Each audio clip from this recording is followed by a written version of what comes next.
Assalamualaikum warahmatullahi wabarakatuh.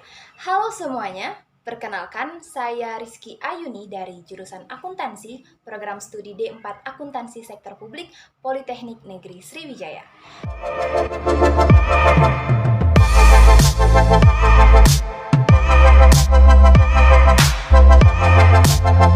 Pada kesempatan kali ini saya akan memaparkan materi kebijakan dan pelayanan publik, yaitu mengenai siklus kebijakan dan pelayanan publik.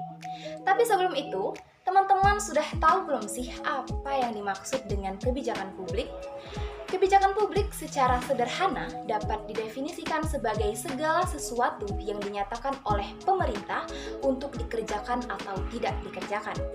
Kebijakan publik pula merupakan bentuk perwujudan dari sebuah tindakan pemerintah dalam menanggapi sesuatu, bukan semata-mata merupakan pernyataan keinginan pemerintah atau pejabat publik saja.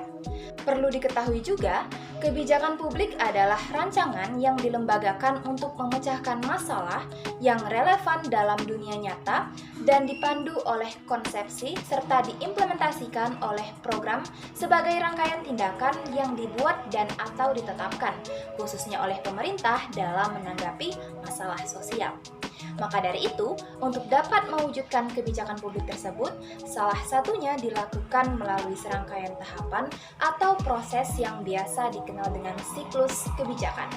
Dalam siklus ini terdapat 5 tahapan penting dengan tujuan untuk mempermudah pemahaman terhadap proses kebijakan publik, yang diantaranya adalah penyusunan agenda, formulasi kebijakan, legitimasi, implementasi, dan evaluasi. Tahap pertama yaitu tahap penyusunan agenda.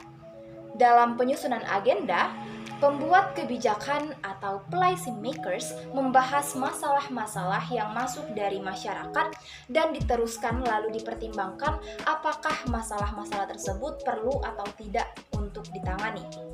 Meskipun banyak masalah yang masuk dalam agenda pemerintah, namun tidak semuanya dapat mencapai status agenda. Para ahli kebijakan publik mengakui bahwa penyusunan agenda merupakan suatu tahapan yang amat sulit dalam kebijakan publik.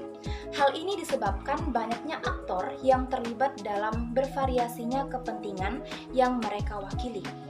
Penyusunan agenda ini dilakukan berdasarkan urgensi dan esensi kebijakan dan keterlibatan dari stakeholder. Tahap yang kedua yaitu tahap formulasi kebijakan. Setelah masalah-masalah tersebut disusun dan masuk ke agenda kebijakan, selanjutnya akan dibahas oleh para pembuat kebijakan. Masalah tersebut didefinisikan untuk dicari alternatif pemecahan yang terbaik. Dibuat banyak alternatif untuk penyelesaian masalah di mana masing-masing alternatif bersaing untuk dipilih. Setiap aktor kebijakan akan bersaing untuk menentukan alternatif mana yang akan dipilih sebagai kebijakan yang diambil untuk memecahkan masalah tersebut. Lalu, kita masuk ke tahap yang ketiga, yaitu tahap adopsi atau legitimasi. Dari banyak alternatif kebijakan yang ditawarkan oleh para perumus kebijakan, pada akhirnya salah satu dari alternatif kebijakan tersebut diadopsi dengan dukungan para aktor, misalnya mayoritas legislatif atau konsensus aktor. Tahap yang keempat adalah tahap yang terpenting, yaitu implementasi kebijakan.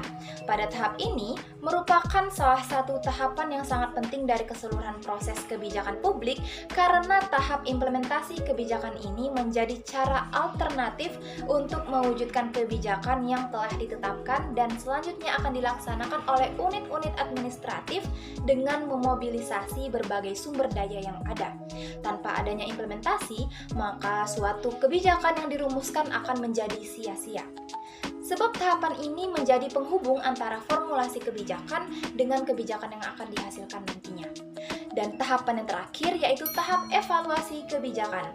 Kebijakan yang telah diimplementasikan kemudian dinilai untuk melihat sejauh mana tingkat keberhasilan kebijakan yang dibuat telah mampu memecahkan masalah untuk meraih dampak yang diinginkan.